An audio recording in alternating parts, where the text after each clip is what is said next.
Il est vivant. Il est ressuscité. Qui est-ce? Acclamez pour la gloire de notre Seigneur Jésus.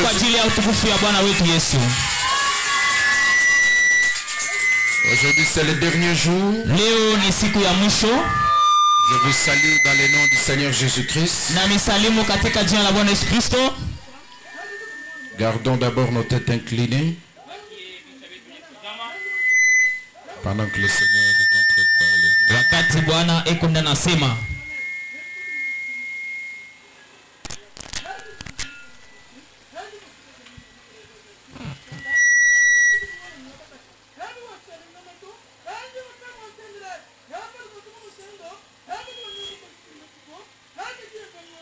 Gardez vos têtes inclinées, c'est pour respecter la présence de Dieu. Je vois les autres qui veulent toujours voir.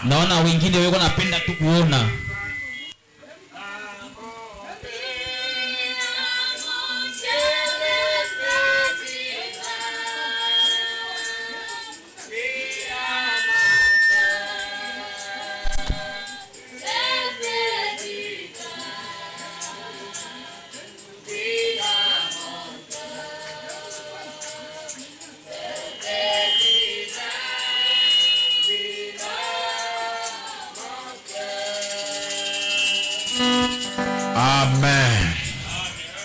Est-ce que quelqu'un peut dire gloire?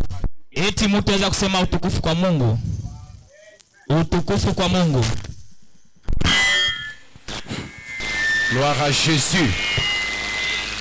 Jésus est notre Dieu. Gloire à Jésus. Faites comme ça. Gloire à Jésus. Amen. Amen. Je salue les hommes de Dieu. Que Dieu les bénisse beaucoup. Je vous honore, je vous respecte. J'honore et je respecte aussi le pasteur de la place, le pasteur Ben. J'aimerais vous présenter que votre pasteur, le pasteur de cette église, il est là. Mettez-vous un peu debout. Voilà le pasteur de Rédemption Tabernacle. Donc c'est lui qui nous a tous réunis ici. Et que Dieu le bénisse et qu'il atteigne l'objectif pour lequel il nous a réunis ici. Alors j'ai été choisi pour intervenir en dernière position. C'est vraiment une grande tâche.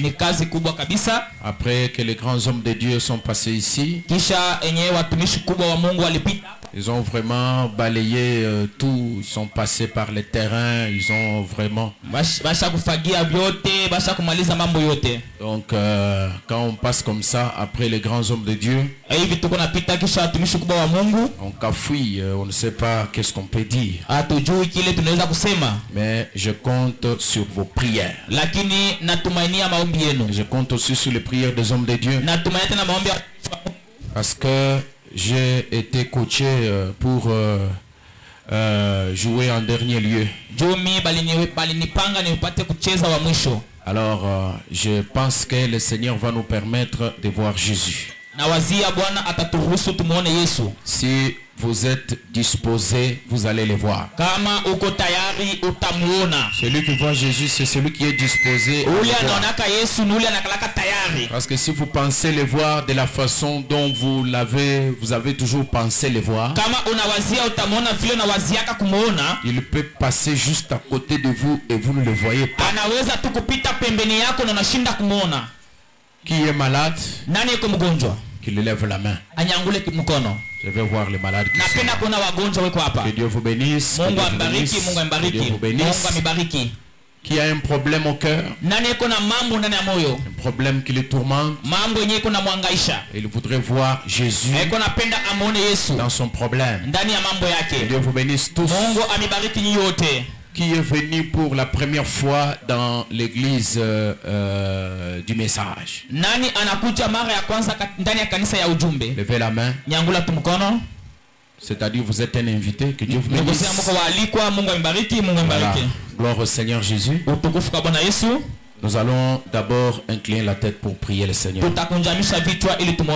Seigneur Dieu notre Père, c'est vraiment une grande responsabilité d'intervenir en dernière position. Ô Dieu Tout-Puissant, Père, je demande vraiment que tu sois au rendez-vous pour me soutenir et m'assister en tant que ton humble serviteur. Seigneur, ces gens ne sont pas venus tous avec leurs problèmes, leurs maladies, les cas difficiles pour me voir moi.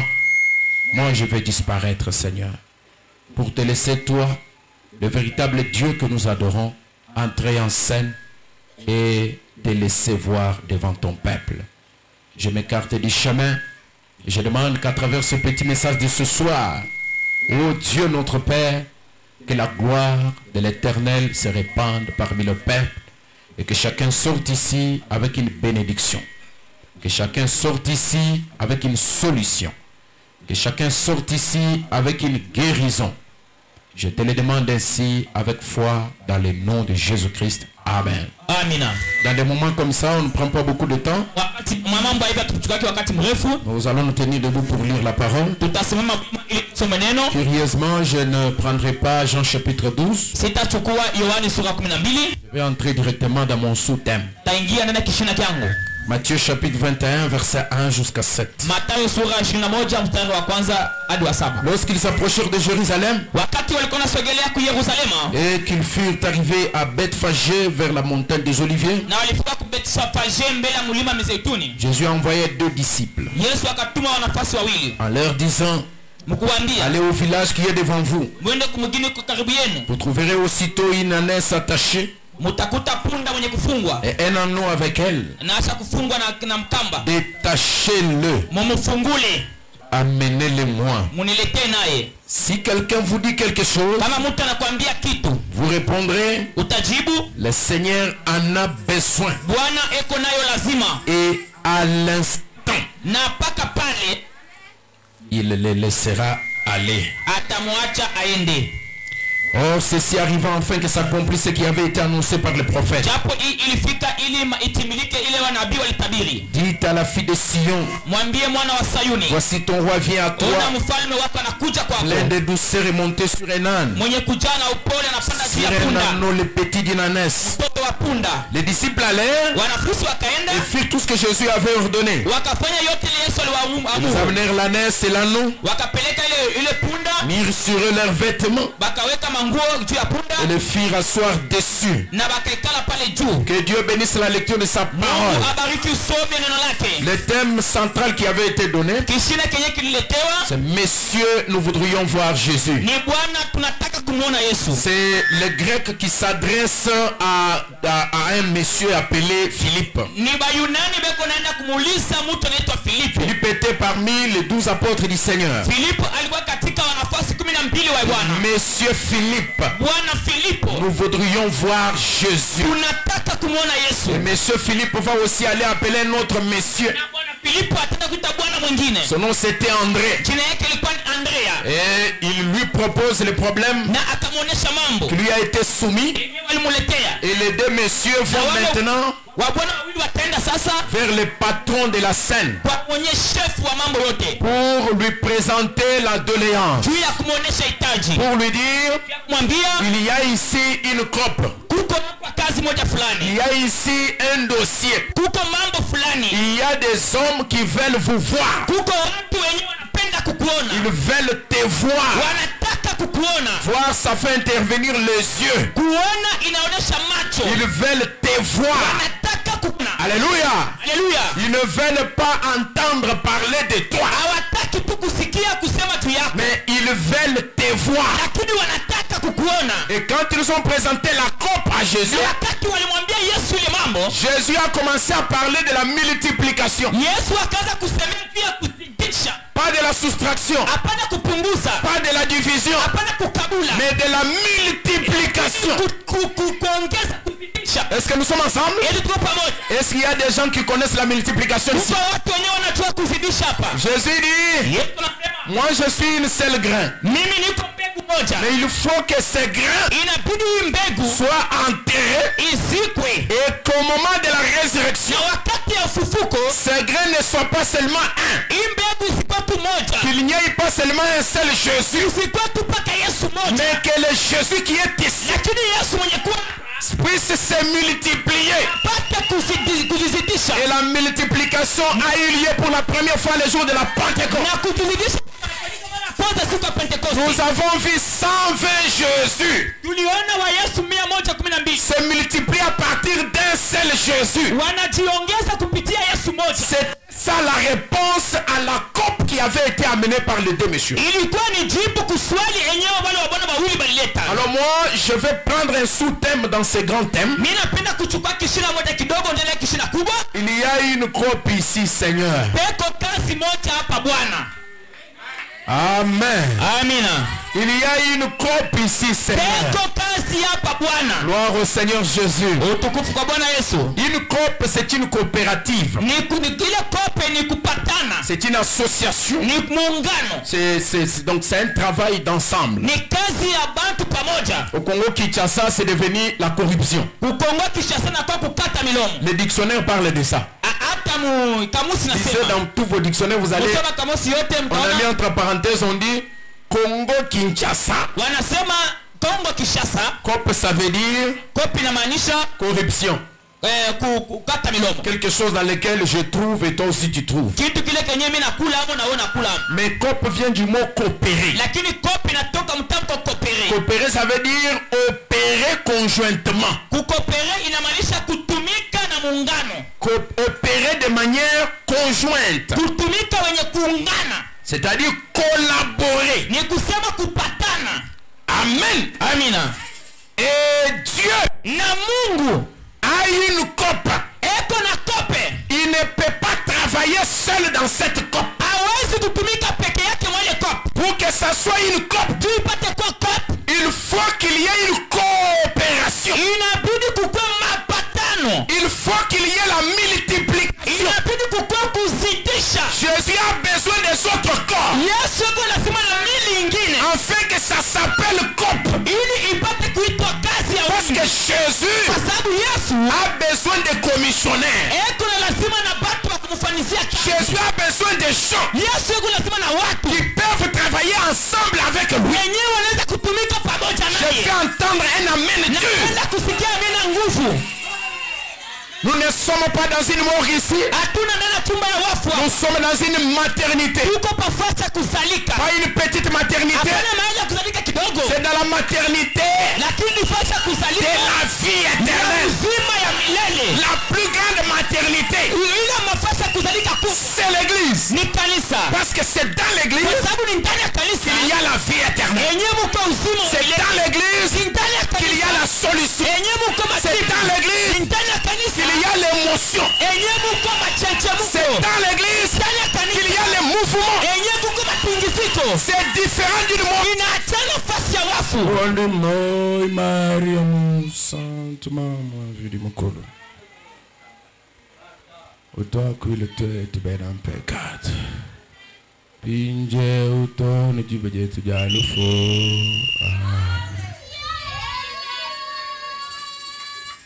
Est-ce que nous sommes dans une morgue? Nous sommes dans une maternité. Nous parlons et les gens naissent. La nouvelle naissance, c'est une naissance miraculeuse. La nouvelle naissance, c'est quelque chose qui se fait par la parole, sans passer par les moyens communs. C'est une maternité, c'est une naissance immaculée.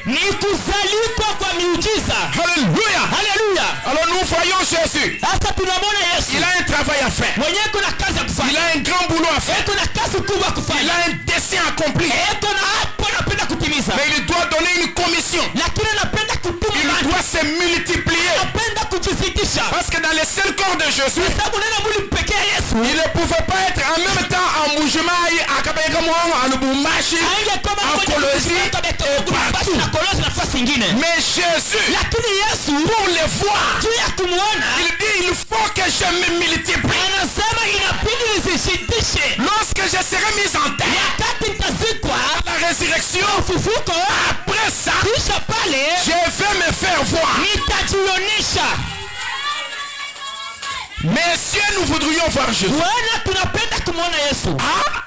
Donc il y a des gens qui veulent voir Jésus. Alors Philippe dit, ça c'est une coupe. Il dit à son collègue, André, il y a une coupe ici. André, Philippe dit, Seigneur, il y a une coupe ici. Alléluia. Une coupe qui doit glorifier Jésus. Une coupe qui doit élever Jésus. S'il y a quelqu'un qui est venu malade, il y a une coupe. Si quelqu'un est venu avec un problème, il y a une coupe. Si vous êtes venu pécheur, c'est une coupe. Maintenant, tout ce que j'ai à faire, vous avez dit à votre pasteur, Messieurs Mboui, nous voulons voir Jésus.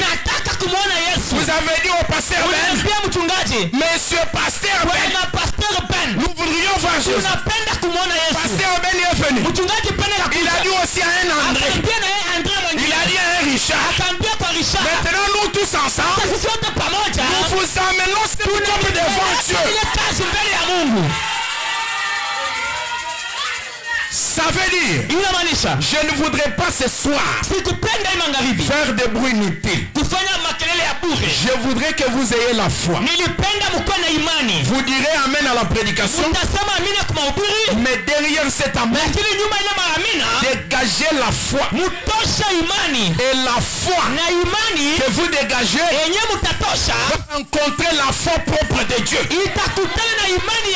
Et les deux fois vont éclater. Les deux fois vont accomplir des miracles ici. Sur les champs. À l'instant. C'est pour ça que j'ai pris mon texte. Mon texte dit, Jésus, il veut aller à Jérusalem, la ville de paix. Et là, il dit à ses disciples, ils étaient à deux. Il dit à deux disciples, n'est-ce pas? Il dit, vous les deux messieurs, allez me trouver un anneau. Trouvez-moi un animal sur lequel je dois monter. Et je dois entrer à Jérusalem sur cet anneau-là. Jésus était-il un éleveur d'anneaux? Mais comment savait-il qu'il y avait un anneau à Béthanie? Comment savait-il qu'il y avait un anneau là-bas? Comment savait-il que cet anneau était lié?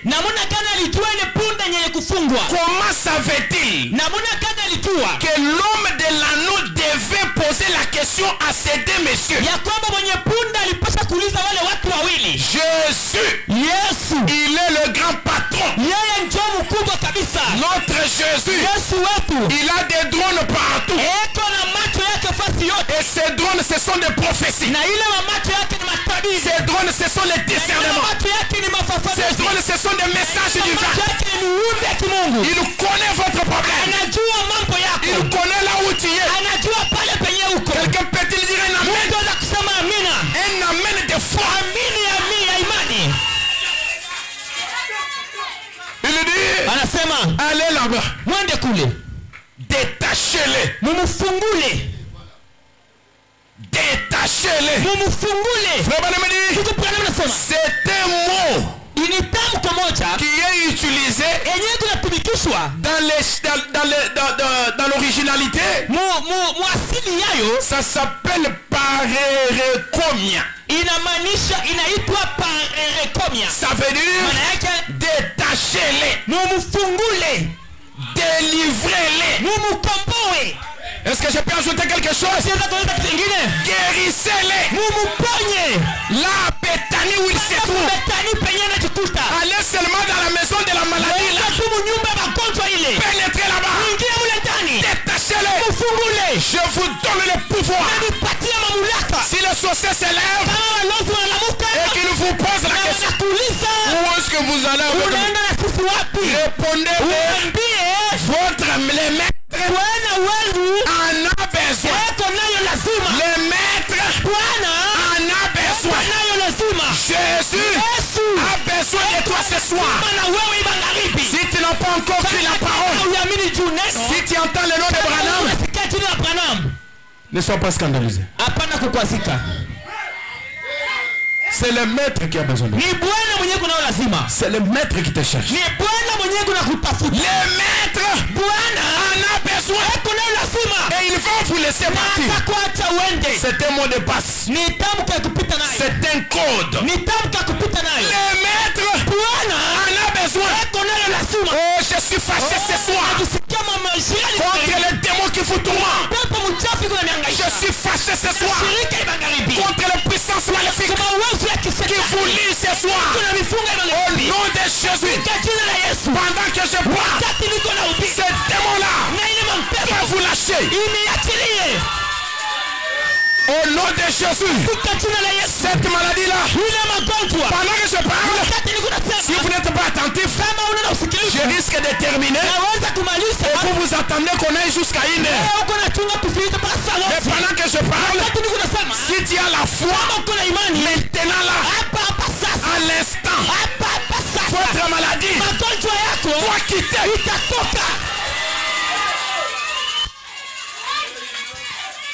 Je ne peux pas accepter que tu aies quitté une distance. Là où tu étais, tu as entendu la nouvelle. Tu es venu pour voir Jésus. Puis tu retournes. Tu n'as pas vu Jésus. Où est Jésus? Il est dans ses œuvres. On le voit par ses gestes, par sa façon de faire, par sa manière d'agir. C'est de cette façon-là qu'on découvre Jésus. Si vous n'êtes pas attentif, vous allez rester comme l'homme au puits. 32 ans. Oh, je n'ai pas quelqu'un. Oh, je n'ai personne. Oh, Yves Naïf. Oh, ainsi de suite. Veux-tu être guéri? Comment se peut-il qu'un homme peut faire 32 ans? Assis seulement là.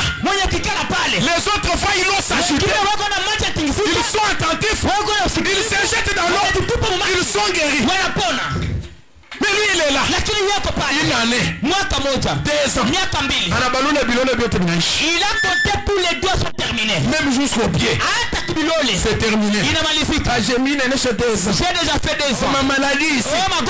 Ça fait maintenant 5 ans. Tu ne fais que continuer. Et tu changes d'église en église. C'est parce que tu n'as pas la foi. Mais là devant toi, Jésus est ici. Je suis en train de vous révolter. Je n'ai pas besoin de trop parler. J'ai besoin seulement d'exciter votre foi. J'ai besoin de relever votre foi au niveau qu'il faut pour qu'un miracle se produise sur le champ. Pour que la guérison se produise sur le champ. Je veux que la grande onction, la puissance du Saint-Esprit commence à faire son travail. Pendant que je parle, il m'a dit, il m'avait dit, pendant que tu seras en train de parler, des guérisons se feront, miracles se feront, et tout cela dans l'objectif que vous voyez Jésus. Jésus, il a des desseins. Il a des objectifs. Le premier objectif, il voulait se révéler. Il voulait se révéler. J'ai dit bien, il voulait se révéler. Est-ce que vous dites amen? Il voulait se révéler. Pourquoi? Dieu, il est tellement grand grand qu'il se cache et il se révèle dans la simplicité. C'est pourquoi les pharisiens ne l'ont pas reconnu.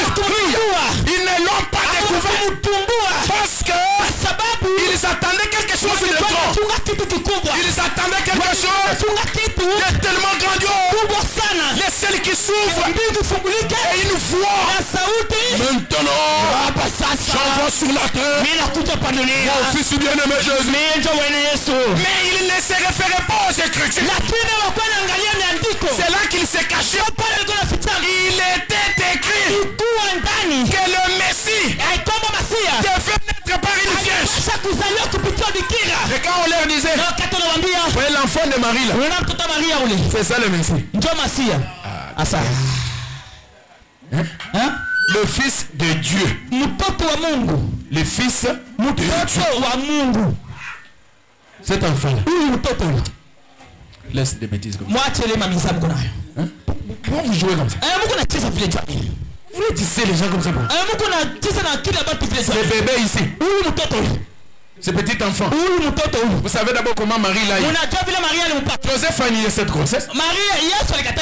Joseph, il a nié cette grossesse. Il ne le connaît pas.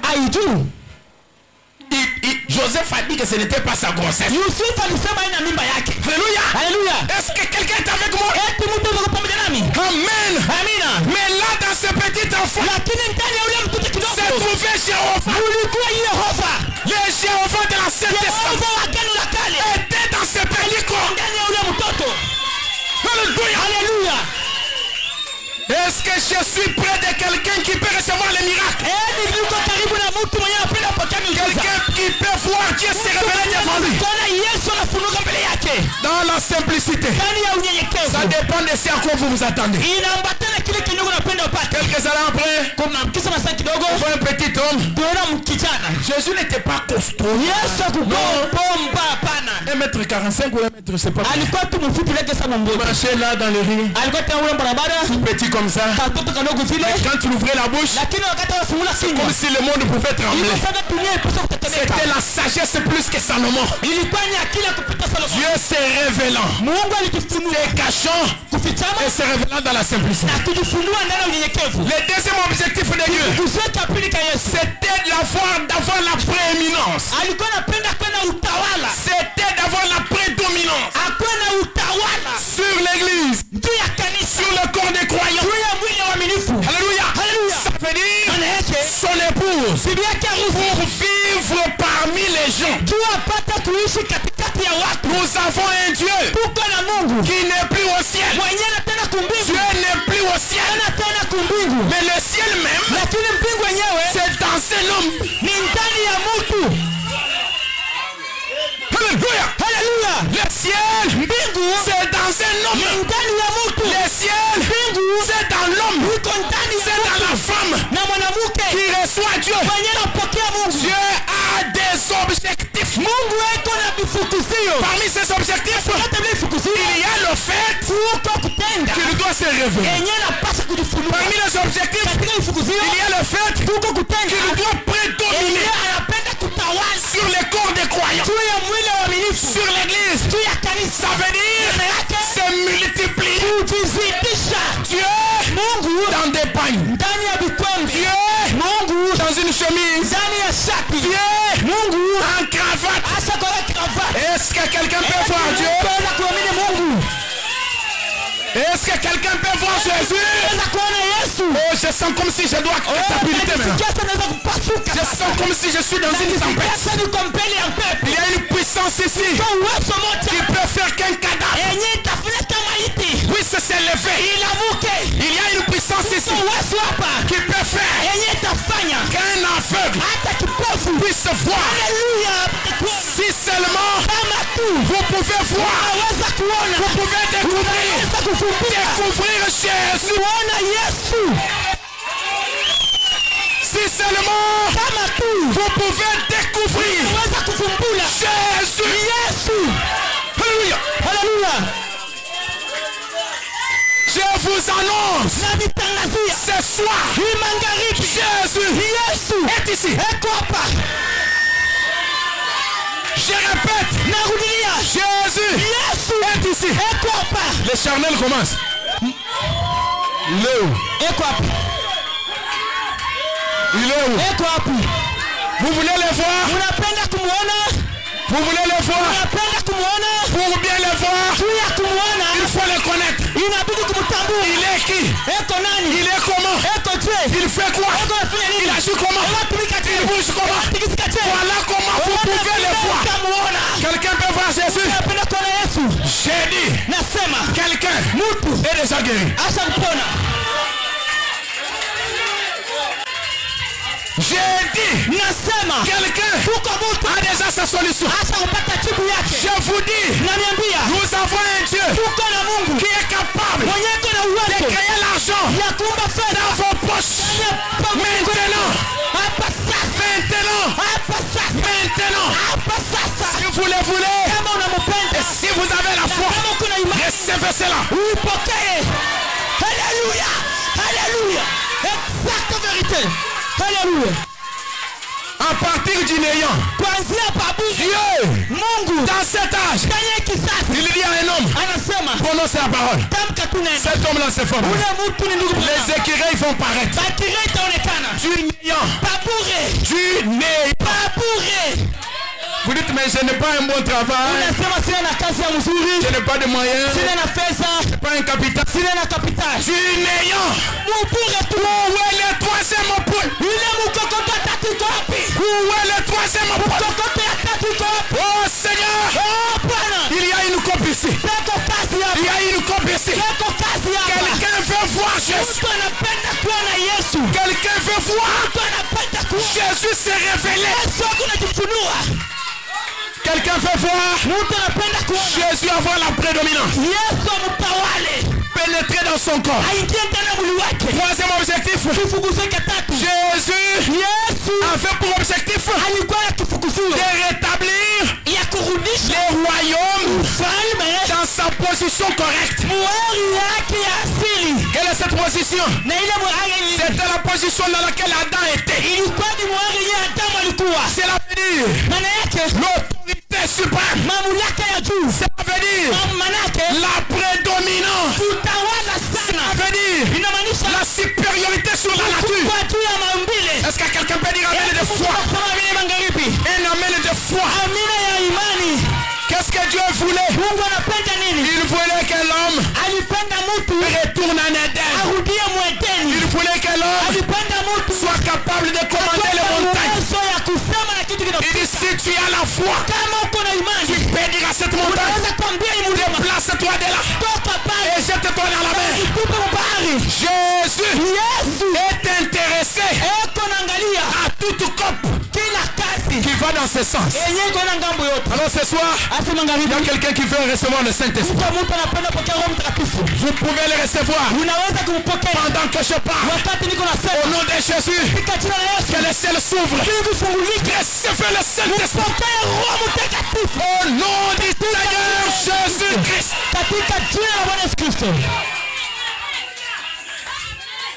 Alléluia. Alléluia. Quelqu'un veut voir Jésus s'est révélé. Vous n'attendez pas de voir quelqu'un sous soutane avec le mot de Jésus qui vient devant vous. Laissez-moi vous scandaliser. Si vous voyez quelqu'un venir devant vous à ce jour où nous vivons dans la même forme là avec des soutanes, arrêtez-les. Arrêtez-les. Faites-les entrer au cachot. Fouettez-les. Parce que ce corps-là ne mettra plus jamais de pied sur la terre jusqu'à ce que l'épouse soit enlevée. Gloire à Jésus. Gloire à Jésus. Mais comment voir Jésus? Comment voir Jésus? Comment voir Jésus? Lorsque vous voyez les mêmes œuvres que lui-même faisait, quand il était dans son corps, que lui-même faisait, les discernement des pensées. Nous avons vu ça. Depuis 2000 ans. Quand avez-vous vu la colonne de feu?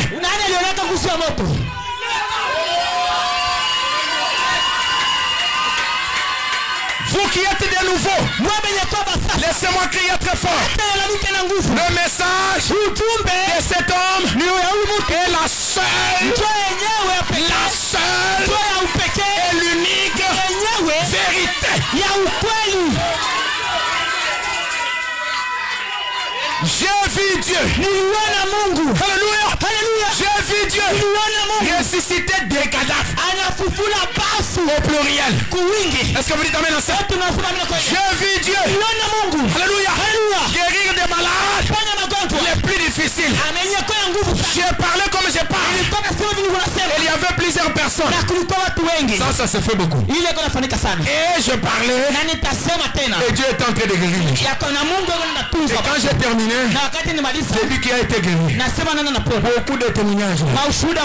Il y aura des témoignages ici. À moins que vous n'ayez pas la foi. Mais j'ai confiance en vous. Je sais que vous avez la foi. Je sais que ces paroles ne sont pas en train de tomber sur une terre pierreuse. Ça tombe sur une bonne terre. Alléluia. Gloire au Seigneur Jésus. J'ai vu Dieu créer les minéraux. Alléluia. Exact. Les gens ont posé la question. Mais comment il a fait? Je n'ai rien fait. C'est le Dieu du ciel. Il a créé les minéraux. Quand nous avons acheté la parcelle de l'église, on n'avait pas même un seul rond pour taper même un poteau. Pendant qu'on était en train de démolir la maison qui était là, arrivé au niveau de la fondation,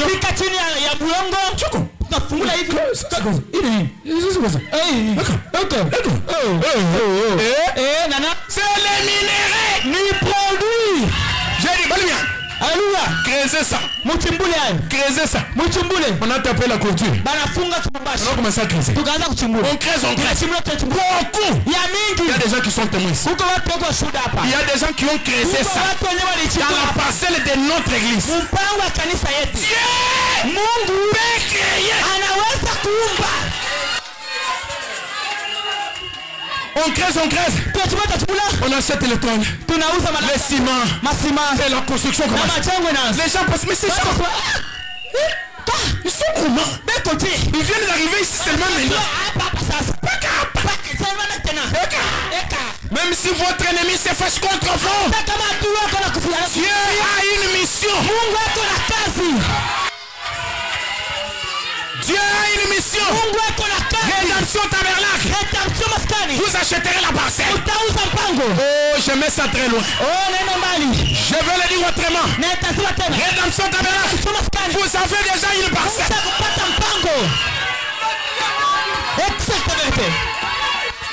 Partout la plante de votre pied va fouler. Je vous en donne la possession. Que Dieu soit béni. Que Dieu soit loué. Alléluia. Alors, si je trouve quelque chose qui intéresse mon Jésus, une véritable coupe, il y a des gens qui ont besoin de Dieu. Il y a des gens qui veulent voir Dieu. Et je crie à Dieu, Seigneur, toi le Dieu de Pasteur Ben, il y a une coupe ici. Pas seulement une seule coupe. Il y en a plusieurs. Il y a des malades. Il y a des gens avec des problèmes. Même si tu étais estropié, avec cette onction, l'onction qui est ici, prends tes béquilles, marche. Je dis bien marche. Commence à te bouger. Là où se trouve la maladie, tu sentiras déjà la différence. Oh, je ne peux même plus continuer. C'est tellement terrible ici. C'est terrible ici, mes amis. C'est vous qui ne le voyez pas. C'est lui qui ne le voit pas. Il a raté sa mission. Mais c'est lui qui connaît c'est pourquoi il est venu. Il a déjà vu Jésus. Alléluia. Mettez-vous debout. On va maintenant un cantique chaud. Yesuani chilobocha. Yesuani chilobocha. Yesuani mema chilobocha. Amen. Yesuani chilobocha. Yesuani chilobocha. Yesuani chilobocha. Yesuani.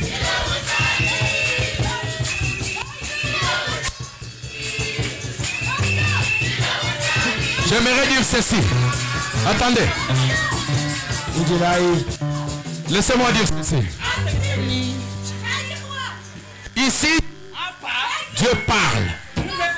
Je crois en un Dieu qui parle. Vous croyez aussi à ce Dieu? De tout mon cœur. Maintenant, j'aimerais ceci. Je voudrais que nous puissions canaliser l'onction. Je demande au vase de cette terre que le vase s'éteisse. Priez pour que toute cette onction-là, tout ce que Dieu pouvait vous donner là, qu'il l'amène ici à la chair. Est-ce que vous êtes avec moi? Que tous les vases brillent ici à la chair. Qu'ils envoient l'onction pour qu'il y ait des miracles ici. Nous voulons des choses vivantes. Dieu n'est pas un bavard. Dieu parle, mais je veux que ce Dieu puisse agir. C'est ce que je cherche. Nous voulons voir des témoignages ici. Je ne vais pas vous imposer les mains. Que tout celui qui est malade lève seulement la main. Là où il est. D'abord les malades.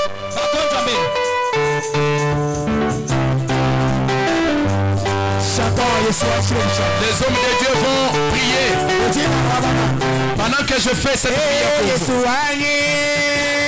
Tu entends des couplets, tu me laisses prier. Bien-aimé, tu entends des couplets et tu me laisses prier.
La présence de Dieu est vraiment ici.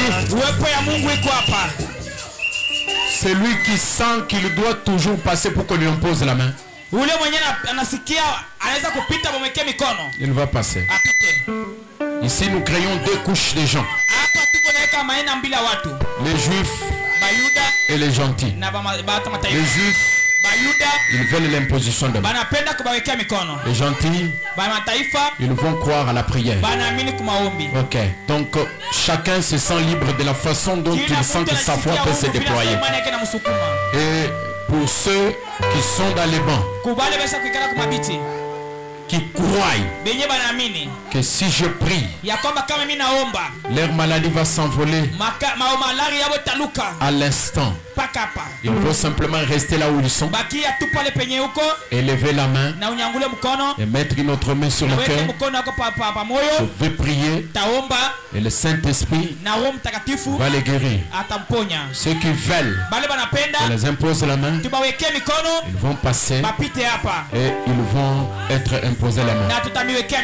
Et maintenant, pendant que je prie, chacun connaît la douleur qu'il a dans son cœur ou dans son corps.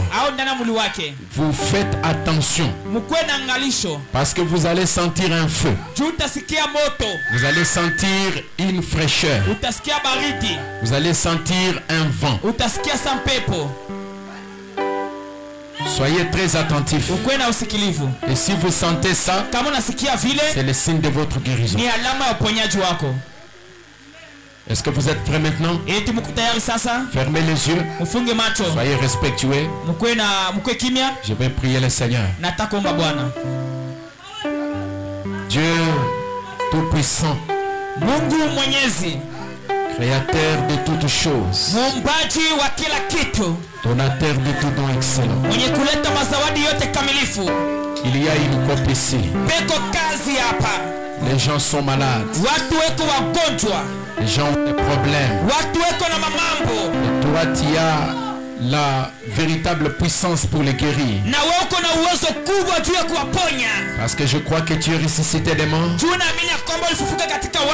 Pas pour que nous puissions composer des chants, mais pour que nous puissions manifester ta puissance. Voici tes enfants, Seigneur. Chacun avec la main levée en l'air. Malade ou nécessité. Moi aussi je lève ma main, Seigneur. Pendant que je suis en train de parler, je chasse toute maladie, tout problème qui tourmente les enfants de Dieu. Tu ne peux pas nous réunir ici pour pouvoir simplement se jouer de nous. Tu as un objectif à faire. Nous sommes déjà là, Seigneur. J'ai pris mon temps pour m'écarter du chemin. J'ai apporté la parole, puisque la parole est le conducteur de l'esprit. Maintenant c'est le temps pour que l'esprit puisse entrer en scène pour guérir les gens. Que l'esprit de la typhoïde soit démon de la typhoïde. Le nom de Jésus-Christ, je t'ordonne, par l'autorité qui m'a été investie, sors de ce corps Toi les démons de sida, je t'ordonne au nom de Jésus-Christ, sors de ces corps. Toi l'esprit démon de tête, je t'ordonne au nom de Jésus-Christ, sors de ces corps. Toi les démons de malaria, au nom de Jésus-Christ, sors de ces corps. Toi l'esprit de l'hernie, au nom de Jésus-Christ, je t'ordonne, sors de ces corps. Douleur en baie, je t'ordonne, au nom de Jésus-Christ, sors de ces corps. Les règles douloureuses, au nom de Jésus-Christ, je t'ordonne, sors de ces corps. Tous les troubles féminins, au nom de Jésus-Christ, je t'ordonne, sors de ces corps. Toi les démons de l'appendicite, avant qu'il n'y ait l'opération, je t'ordonne, avec toutes tes douleurs, au nom de Jésus-Christ, sors de ces corps. Toi la puissance maléfique qui pousse les uns à boire, fumer, je t'ordonne, au nom de Jésus-Christ, sors de ces corps. Toi les démons de kyste, toi les démons de myome, au nom de Jésus-Christ, je t'ordonne, sous l'autorité qui m'a été investie, sors de ces corps, dans le nom puissant de Jésus-Christ. Toute puissance de l'enfer, peu importe le nom que vous avez, n'êtes que des démons, dans le nom de Jésus-Christ, vous ordonne, sortez de ces corps, au nom de Jésus-Christ. Pendant qu'ils ont levé les mains avec la puissance du Seigneur, l'ange de l'Éternel sillonne les bancs, sillonne chaque siège, qu'il pénètre, qu'il guérisse, qu'il opère, dans le nom de Jésus-Christ. Tous les démons, portez le nom que vous savez, dans le nom de Jésus-Christ, je vous ordonne, sortez de ces corps, au nom du Seigneur Jésus-Christ. Que cette puissance surnaturelle, le Saint-Esprit, pénètre maintenant chaque corps instant et qu'il soit guéri. Et maintenant, Seigneur, ceux qui viennent de l'imposition de main, je lui impose la main au nom de Jésus-Christ. Satan, peu importe le nom que tu as, sors de ces corps au nom de Jésus-Christ. Shalom Abba. Au nom du Seigneur Jésus-Christ, je ne vais pas connaître les démons qui tourmentent ces corps. Mais c'est les démons. Au nom de Jésus-Christ, sors de ces corps. Toi l'esprit impur qui tourmente ces bébés, au nom de Jésus-Christ, sors de ces corps.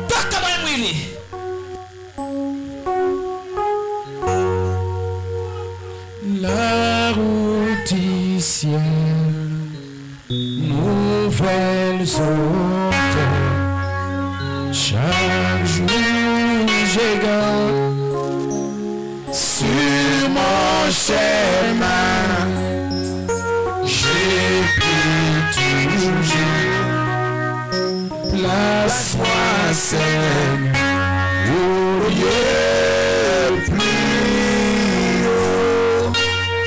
Maintenant, Seigneur, ceux qui ont des problèmes, des problèmes à longue durée, ils vont lever aussi la main. Je vais prier pour eux. C'est-à-dire vous n'êtes pas malade, vous avez un autre problème. Je vais prier pour toi et tu reviendras ici pour témoigner. Seigneur Dieu Tout-Puissant, quand tu marchais sur la terre, un jour tu as rencontré la veuve avec son unique enfant. qui était en train, Seigneur, qui était mort. Et cet enfant a rencontré sur son chemin un autre fils unique, le fils unique du Seigneur Dieu. Et les deux fils uniques, l'un qui était la vie, l'autre qui était dans la mort. La vie a remporté sur la mort.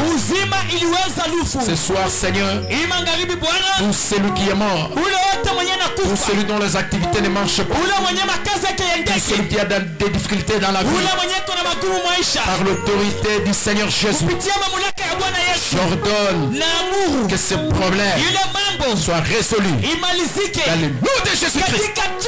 Au nom de Jésus-Christ. Au nom de Jésus-Christ. Amen. Amen.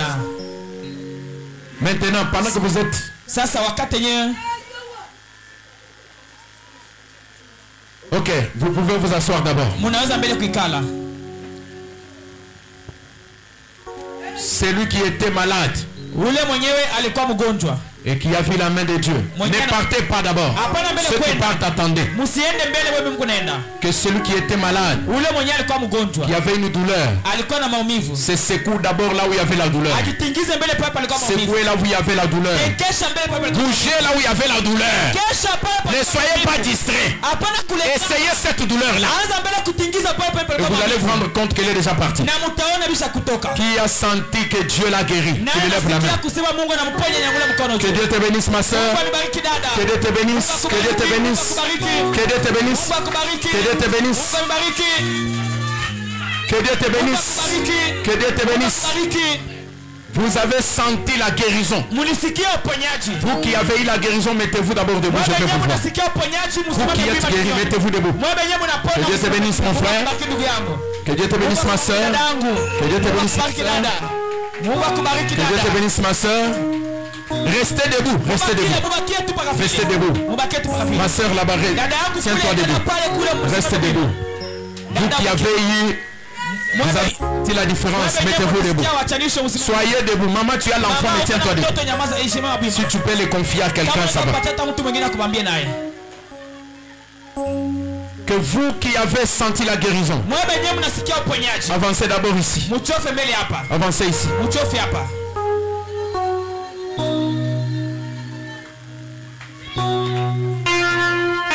Dieu a guéri ses enfants. Jésus a dit, lorsque vous allez répondre comme cela, à l'instant, il va vous laisser partir. Nous allons écouter un ou deux témoignages.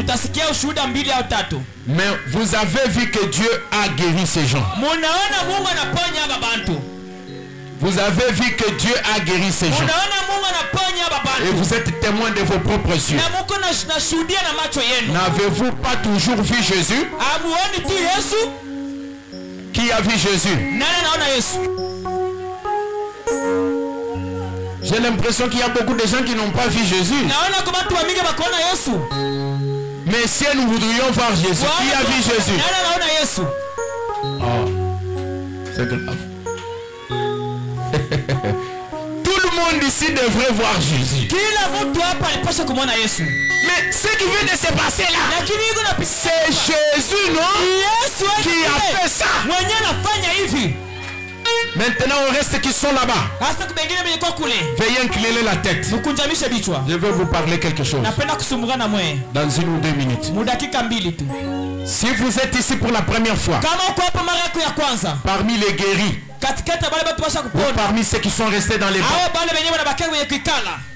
et que ce message qui a été prêché vous a convaincu, vous avez pris l'engagement, ou vous voulez prendre l'engagement, mettez votre main en l'air.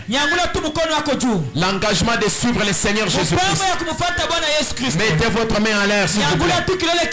Mon frère, ma soeur, si tu veux suivre Jésus dans ce message révélé du temps de la fin, que tu sois parmi ceux qui sont ici devant ou qui sont dans les bancs, levez votre main. Viens ma fille. Que Dieu te bénisse. Qui d'autre? Jésus t'appelle. Il a besoin de toi. Il veut te sauver. Que Dieu te bénisse ma soeur. Je veux que quelqu'un s'occupe d'eux. Ici, viens ici. Viens ici. Voilà. Viens-toi ici. Très bien. Ma soeur, viens. Passe par ici. Passe derrière ici. Maman. Maman, pitié à Oku. Pitié à Palais. Moumongoze quoi couille. Que Dieu soit loué.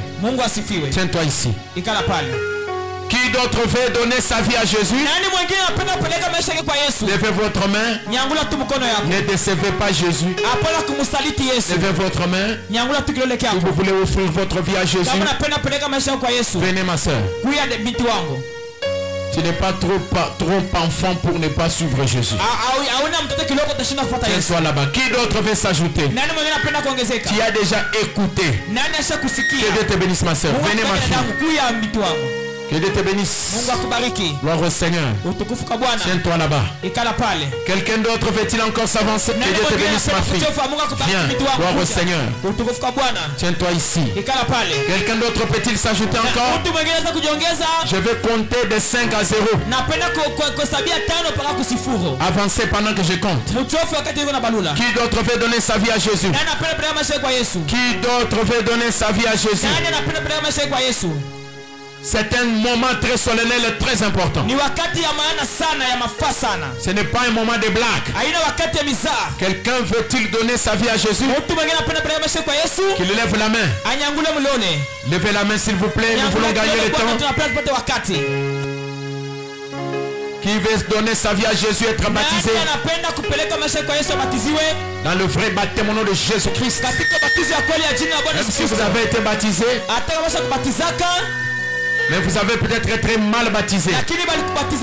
Ce soir, Jésus a besoin qu'il pénètre dans ton cœur et qu'il ait la prédominance. Levez votre main. Ne doute pas. C'est Jésus qui te parle. Quelqu'un peut-il s'avancer encore? Quelqu'un peut-il lever la main? 4, 3. Levez la main s'il vous plaît. Si vous êtes là, vous voulez offrir votre vie à Jésus. 3.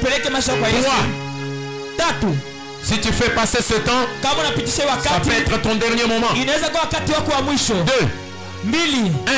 1. Avant que je n'arrive à 0, je vais appeler la dernière personne. Ma soeur, c'est toi? Tu es ici? Que Dieu te bénisse ma soeur. Quelqu'un d'autre veut-il s'ajouter? Merci fils, Dieu te bénisse. Quelqu'un d'autre veut-il s'avancer encore? Amen. Vous attendez là-bas jusqu'à ce qu'on prenne votre nom. Et le pasteur va prier pour vous. À présent, nous allons écouter un ou deux témoignages. On commence ici du côté des frères. Frère, tu souffrais de quoi et qu'est-ce que tu as palpé dans ta vie? Shalom Église. Shalom Kanisa. J'ai souffert le bas-ventre. Quand le pasteur a dit de prier, j'ai prié fortement. J'ai entendu l'endroit où faisait mal. Ça ne faisait plus encore mal. C'est pour cela que j'ai béni. Et que son nom soit béni pour nous. Amen. Que la gloire revienne à Jésus. Quelqu'un d'autre qui veut témoigner. Qui veut témoigner. Qui va témoigner. Amina. Je sentais tout mon cou était bloqué. Lorsqu'on priait pour nous, j'ai senti le vent passer et je vois Dieu m'acquérir. Alléluia. Amen. Alléluia. Nashukuru Mungu wangu wakati niliingia mkanisa ntumbo ilikuwa bujito. Je remercie mon Dieu le centre. Na wakati niko naomba nasikia ntumbo na tokota inapepela. Et quand je priais, je sens mon ventre m'a laissé la place. Inapepela. Que Dieu soit loué. Mungu abarikiwe. Inapepela. Que Dieu soit loué. Mungu asifiwe. Il y a quelqu'un d'autre qui va encore témoigner. Shalom Église. Shalom kanisa. Kwanza ushia ngakula. Tumbo na nyuma sana. Nilikuwa nasikia chini ya tumbo ça me faisait très mal. Kuna nitoanga vile ndako hospitali wanasema ni appendicite. Je suis allé à l'hôpital m'a dit c'est l'appendicite. Na be madawa kienyeji adipoi. Nilikunya j'ai pris les médicaments traditionnels ça n'a rien fait. Hata mimi kwanza kuanza paka kunitwanga. Même quand je suis venu ici ça me faisait toujours mal. Mais hapa mimi naomba Mungu mimi naona abitwanga. Ici j'ai prié je vois que ça ne fait plus encore mal. C'est pourquoi je remercie mon Dieu. Détachez-les. Laissez-les aller. J'avais dit qu'on écoute des témoignages. Je vois qu'il y a des gens qui sont en train. Shalom Église. Shalom kanisa. Je remercie mon Dieu vraiment. Lorsqu'on priait, j'ai senti des douleurs. Maintenant je me sens plus. Que Dieu soit loué. Que Dieu soit loué. Mungu asifiwe. Vous aussi témoigner. Naweza kushuhudia. Ninashukuru Mungu wangu. Je remercie mon Dieu. Pale niliingia mukanisa. Parce que lorsque je suis entré à l'église, je ne me sentais pas bien. Chini kwa ntumbu kurasa ventre, ça me faisait mal. Wakati ya maombi lorsque je priais, je sens que Dieu m'a guéri. Qui a guéri? Qui a guéri? Jésus. Jésus. Est-ce que vous avez vu Jésus? Ouais. Maman venez. Mama Chofa. Amen Église. Amina kanisa. Mina shikia baridi. Na loma baridi na fash. Oh, mama unajua wako na sham chuluba. Inaisha. Naanza kushikia baridi. Nasikia baridi. Bali banaomba baridi naisha. Shalom Église. Shalom kanisa. J'étais venu ici avec les problèmes de la tête. Nilikuja hapa na mambo ya kichwa wakati naomba. Nasikia uponyaji. Et Dieu soit loué. Mungu asifiwe. Je remets maintenant le micro au pasteur. Que Dieu vous bénisse richement. Vous qui avez cru, commencez à venir à l'église. Commencez à venir ici régulièrement en suivant les enseignements et la communion. Que Dieu vous bénisse richement.